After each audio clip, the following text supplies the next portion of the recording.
వేదిక మీద ఉన్నటువంటి పెద్దలు, గౌరవనీయులు శ్రీ గోరటి వెంకన్న గారు, అలాగే తాడి ప్రకాష్ గారు, ప్రసాద్ మూర్తి గారు, చంద్రశేఖర్ గారు, వేణుగోపాల్ రెడ్డి గారు, అలాగే వేదిక ఎదురుగా ఉన్నటువంటి పెద్దలు, స్నేహితులు, శ్రేయభిలాషులు అందరికీ నమస్సుమాంజలి.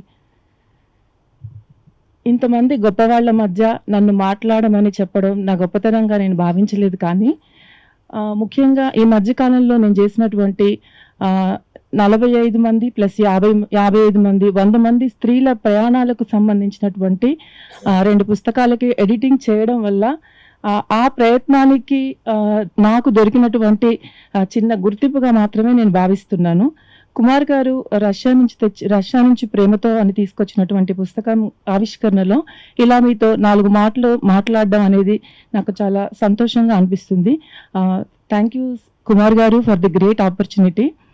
అలాగే ఈ మధ్య కాలంలో అంటే నేను గమనిస్తున్నటువంటి ఒక 2-3 సంవత్సరాల కాలంలో యాత్రా సాహిత్యం కొంచెం చైతన్యవంతమైందని అనిపిస్తుంది. దానికి ఉదాహరణగా నేను ఈ మధ్య చూసినటువంటి ఒక యూనిక్ స్టైల్ ఆఫ్ బుక్స్ ఒక 4 చూశాను. అందులో ఒకటి ఎస్వి రావు గారు, తర్వాత వాళ్ళ అబ్బాయి అరుణ్ హసన్ చేసినటువంటి ఒక అంటార్కిటికా ప్రయాణం గురించి, సాహస యాత్ర గురించి ఒక పుస్తకం తీసుకొచ్చారు. అలాగే శేషగిరిరావు గారు, లండన్ లో ఉన్నటువంటి శేషగిరిరావు గారు ఇంగ్లీష్ పుస్తకాలు, మొరాకో పుస్తకం ఒకటి, తర్వాత లాటిన్ అమెరికా విశేషాలు అని చెప్పేసి 2 పుస్తకాలు తీసుకొచ్చారు. దాన్ని తెలుగులో మన దాసరి అమరేంద్ర గారు అనువాదం చేశారు. ఆ తర్వాత మనందరికీ తెలిసినటువంటి భూమన్ గారు రాయలసీమ నుంచి శేషాచల అడవుల్లో అని చెప్పేసి ఒక సాహసోపేతమైనటువంటి ట్రెక్కింగ్, జలపాతాల్లో సంబంధించినటువంటి ఒక పుస్తకం, ఆయన మేడం కుసుమకుమారి గారితో కలిసి చేసినటువంటి ప్రయాణాల విశేషాలతో కూడినటువంటి ఒక పుస్తకం తీసుకొచ్చారు, శేషాచలం అడవుల్లో ఆ పుస్తకం. ఆ తర్వాత ఇంతియానం, ఈ మధ్య రీసెంట్ గా రిలీజ్ అయినటువంటి ఇంతియానం 2.0 గురించి కూడా మీ అందరికీ తెలిసిందే.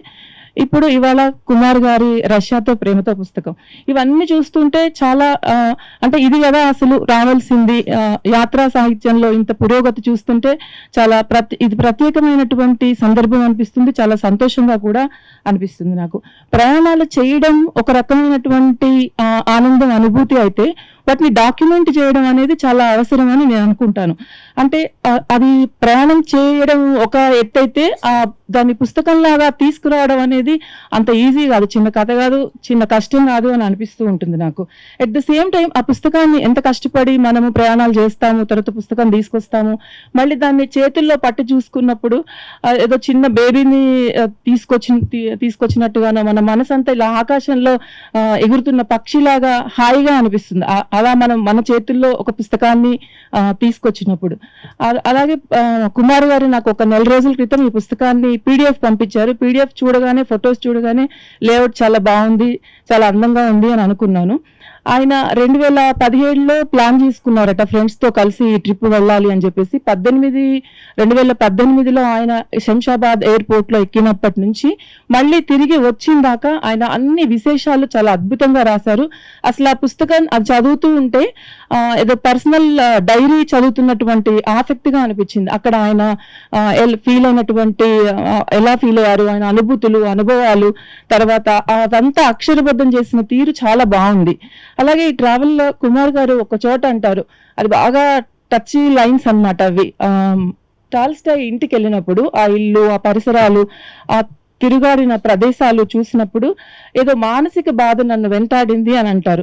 అంటే మనం జనరల్ గా ట్రిప్పులకు వెళ్ళేసి ఏదో ఫోటోలు దిగామా, అంటే సూపర్ఫిషియల్ గా వెళ్ళి చూసి ఫోటోలు దిగామా వచ్చామా అన్నట్టు కాకుండా ఆ పరిసరాలని మనసులోకి తీసుకోవడం, వాటిని ఆనందించడం, వాటిని అనుభూతించడం, వాటిని మళ్ళీ ఖాళీగా వెళ్ళినటువంటి మనము ఒక బరువైన గుండెతో ఆ జ్ఞాపకాలను మోసుకుని వెనక్కి తిరిగి రావడం, ఆ చుట్టూ ఉన్న ప్రకృతిని ఆవాహన చేసుకోవడం, దాన్ని అంతా కళ్ళల్లో నింపుకోవడం అనేది ఇది కదా అసలు మనిషితనం అంటే అనిపించింది. ఆయన రాతల్లో, ఆయన మాటల్లో కూడా అది మనకి స్పష్టంగా కనిపిస్తుంది. ఈ పుస్తకం చదివితే మీరు కూడా అలా ఫీల్ అవుతారు.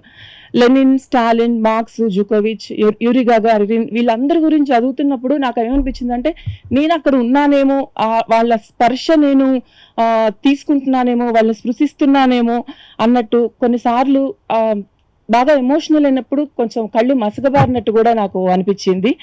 అంటే 18 ఏళ్ల వయసులో జర్మన్ సైన్యం చేతిలో ప్రాణాలు కోల్పోయినటువంటి జోయా అనే అమ్మాయి గురించి కానివ్వండి, ఆధునిక కవిత్వానికి ఆద్యుడైనటువంటి పుష్కిన్ గారి ఉరిదీయడం అనేవి అవన్నీ వింటుంటే కొంచెం ఒళ్ళు జలధరించినట్లు అనిపించింది.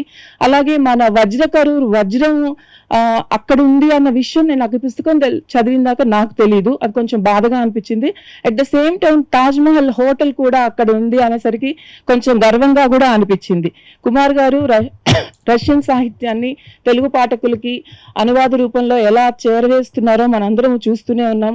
ఆయన ఏ పని చేసినా స్వచ్ఛంగా మనసు పెట్టి ఇష్టంగా చేస్తారు.